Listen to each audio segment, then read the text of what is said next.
In this lecture, we are going to discuss about what is damping and what are all the types of damping. So first we'll start with what is damping. So damping is the process where the energy is taken out from the vibrating system and it is being absorbed by the surrounding. So when a system vibrates, it is vibrating with some kinetic and potential energy. Okay. So to reduce the vibration, the energy should be absorbed by the system.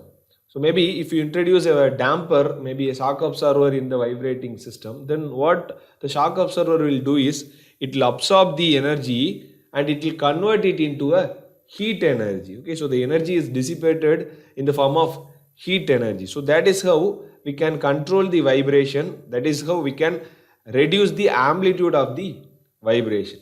So the main purpose of using damping is if there is no damping, then the vibration will continue and the system will vibrate continuously. Okay, so that will affect the system.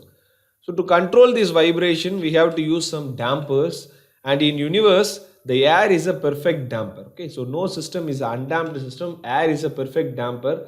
If you vibrate a system, then automatically because of the resistance provided by the air, then the system will come to rest after some amount of time. But what will happen is the logarithmic decrement value will be very low. That is, the number of cycles will be high. Okay. But if you use any additional dampers, then what will happen is it will absorb the energy quickly and the system will come to the rest. So there are many types of damping are there. So this is the time domain plot for a damped oscillation and this is for a undamped oscillation. In the undamped oscillation, the amplitude of consecutive cycles are same. Then in the case of damped vibration, the amplitude is reducing. So after some point of some number of cycle, then the system will come to rest. So this is the time domain plot. So this is the steady state amplitude for forced vibration. In the case of forced vibration, then we know that the amplitude will be maximum at the case of resonance. That is the frequency at which the forced frequency and the natural frequency meets. Okay, so this is the natural frequency of the system. You can see that at resonance, if there is no damper, then the amplitude will be high. Okay, then based on the damping, we can reduce the amplitude of the resonance. If your system has a effective damper, then there will be no peak value at the resonant frequency. That is, there is no amplitude, high amplitude at the natural frequency. So this damping is very useful for controlling the vibration during the resonance time. In most of the cases, the damping is provided in between the force generated and the force transmitted. You can see in the machines, in the legs, they have used some cork material. So that is a damper. Okay, so that there the the rubber will absorb some amount of vibration and it will isolate the vibration that is transmitted from the machine to the surroundings. So the first type of damper is eddy current damping. So we know what is the basic principle of eddy current. When a conductive material is subjected to time varying magnetic flux, then what will happen is eddy currents are generated in the conductor. You can see that when you move a conductor in a magnetic flux, then eddy currents are generated in that field. Okay, so if the object is moving like this, then in the right side you have eddy current moving in the clockwise direction. So because of this eddy current moving in the clockwise direction, you can see the blue arrow, it is acting on the same direction of the applied magnetic flux. But in the left side, you can see that the eddy current is rotating in the counterclockwise direction. So when it rotates in the counterclockwise direction, this induced magnetic force will oppose the applied magnetic flux. Okay, so this is how it restricts the motion. We can see a demo for this.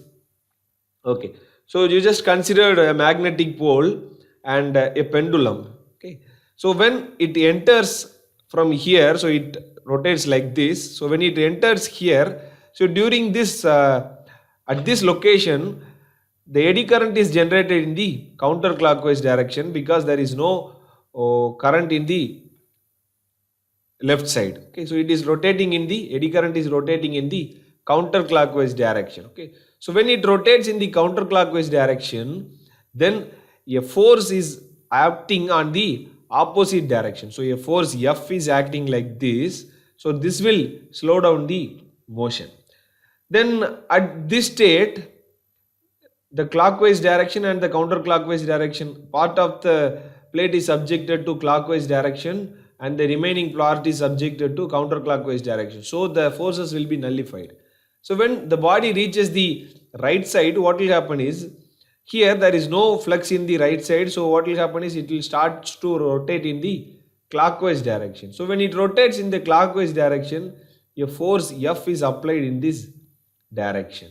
Okay, so this force will also try to slow down the motion. So this is how the eddy current brake, or I mean the eddy current damping works. And the force, opposite force, restricts the direction of motion. So when we use a slotted plates, then in the case of a solid plate, we can use some slotted plates. But if you use a slot plates, what will happen is, the magnitude of the eddy current will be low because the size of the plate is very minimum. You can see that the magnitude will be minimum, and the most important thing is, the adjacent loops have current in opposite direction. So in this loop, you may have a counterclockwise direction, and in the opposite, the next loop will have a counterclockwise direction. So these effects will be nullified. So there is no effect in using the slotted plates for eddy current damping. Then this is the frequency response plot. So this is its first natural frequency, and this is the second natural frequency, and this is the third natural frequency. So this is a forced response. So if there is no damper, then the amplitude is high. When you use any damper, then the amplitude is low. Okay, so you can reduce the amplitude by using any damper. In the case of the second natural frequency, this is the amplitude reduction, and for third, the amplitude is further reduced. Okay, so this is the frequency domain. The x-axis is frequency and the y-axis is amplitude. The next one is applications of eddy current damping. Okay, so mostly in the laboratories, in weight balance, we need some high sensitive and accuracy balances. But if you use some normal balance system, what will happen is, because of the friction between the rods, some amount of deviations will be there. So during that time, we can use the magnetic damping, that is eddy current damping, in the weight balance. So here you can see that. So at this location, in general, there will be a pivot point in the pivot arrangement in the mechanical balance. Instead of the pivot arrangement, then we can use some magnetic damper, so that what will happen is, the oscillations will be reduced. So and the system will not oscillate for a very long time. Okay, so that is how we can apply this magnetic damping in the weight balance. You can see that if there is no friction, then the system will oscillate for long time, but we can use a magnetic damper to reduce the oscillations. The next type of damping is viscous damping. So viscous damping, we may be familiar about this.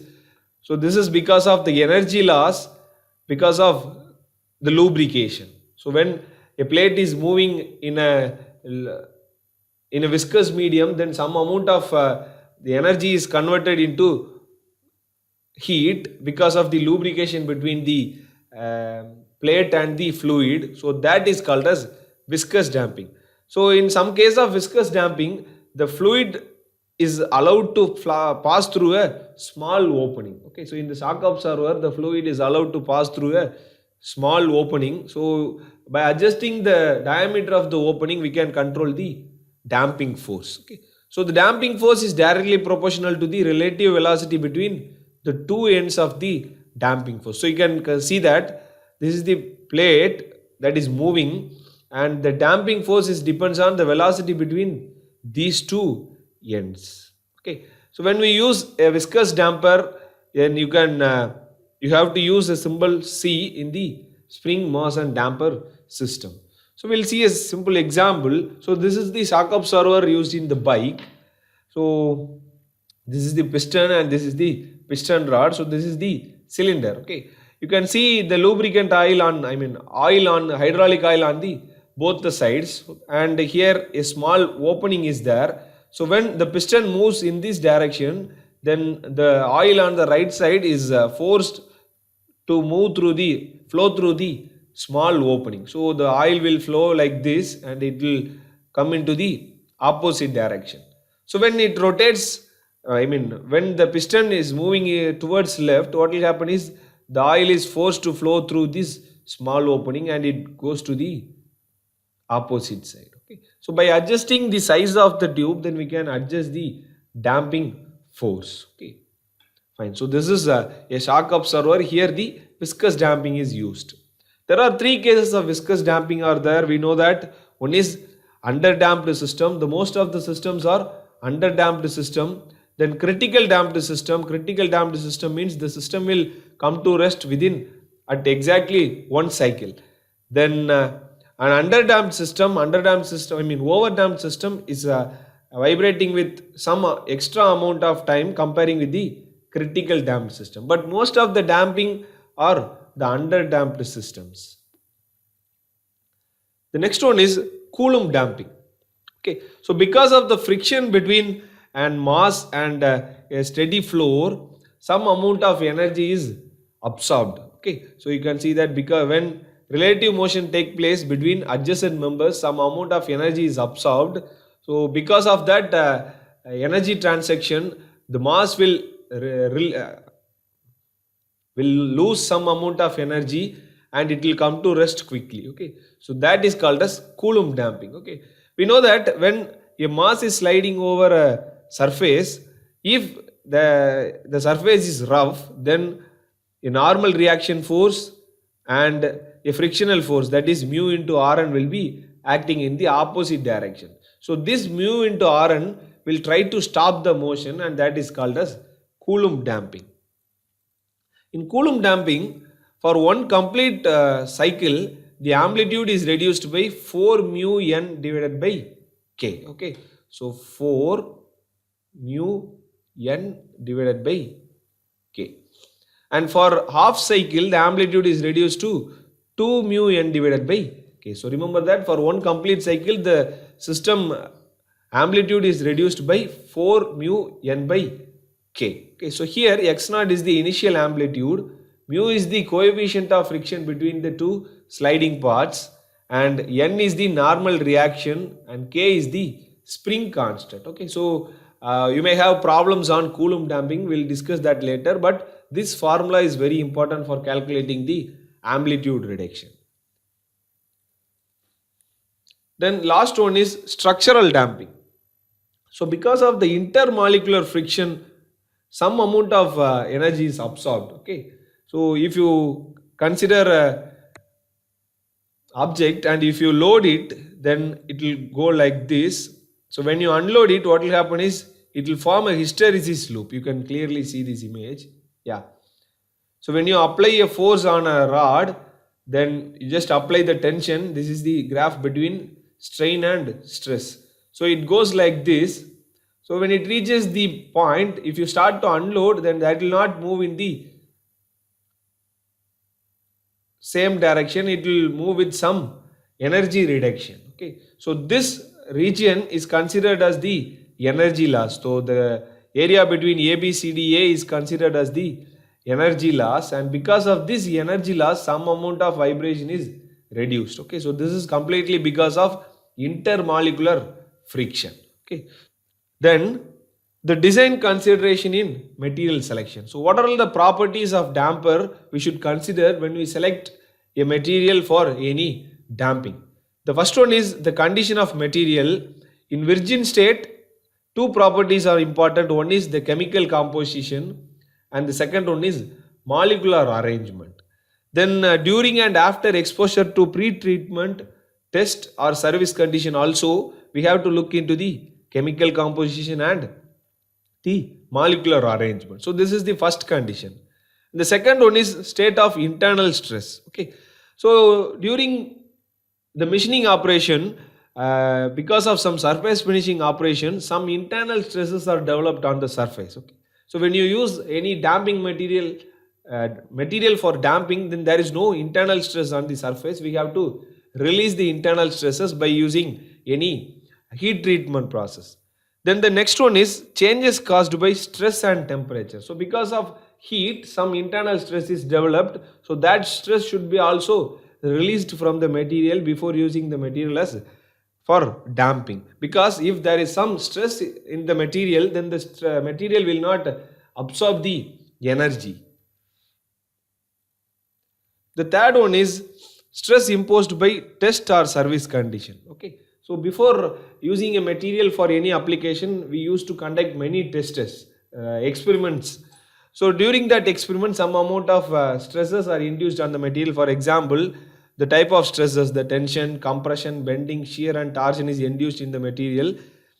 Further, in unidirection, bidirection, and triaxial direction also stresses are induced because of some testing. Then characteristic of stress variation including frequency and waveform. So this stress variation should be considered. In case of variable loading, we have to look into the maximum and minimum stress. So you know what is variable loading. So we will calculate the mean and amplitude value. So that factors should be considered before selecting a material for damping. Then the environmental condition, the working conditions of the material, because the working conditions will highly affect the surface properties. For example, if the so humidity is high, then the material will corrode easily. So these are some of the examples for environment conditions. So these are all the factors should be considered before selecting any material for damping.